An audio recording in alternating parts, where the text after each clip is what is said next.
Dear Arijit, आपकी आवाज सिर्फ सुनाई नहीं देती, महसूस होती है। মানে লিটারালি আমি ভাবতে পারছি না যে আমরা আর বলিউড বা টলিউড কোনো ফিল্মে অরিজিৎ সিং এর গান শুনতে পারবো না।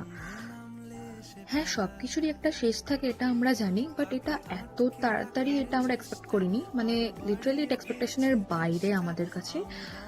মানে যে নতুন কোনো গান আসবে না অরিজিৎ সিং এর, এটা মানে ভাবা দেয়। আমরা যখন স্কুল লাইফে নতুন নতুন প্রেম করতাম, মানে জানি না আদার্স কারোর, বাট আমি যখন লিটারালি নতুন নতুন প্রেম করতাম তখন ওই নতুন অরিজিৎ সিং এর যে গানগুলো ছিল, যখন নতুন নতুন ব্রেকআপ হতো তখন বোঝে না সে বোঝে না গানটা জাস্ট ফ্যাব ছিল।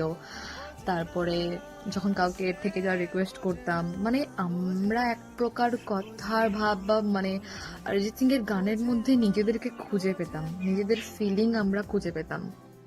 আমাদের প্রেম, আমাদের বিচ্ছেদ, আমাদের মানে ইচ অ্যান্ড এভরিথিং তোমার গানের মাধ্যমে আমরা খুঁজে পেতাম আমাদের ফিলিংসগুলো। একটা কথাই আমি জাস্ট বলবো, अभी ना जाओ छोड़कर कि दिल अभी भरा नहीं। we we all miss you।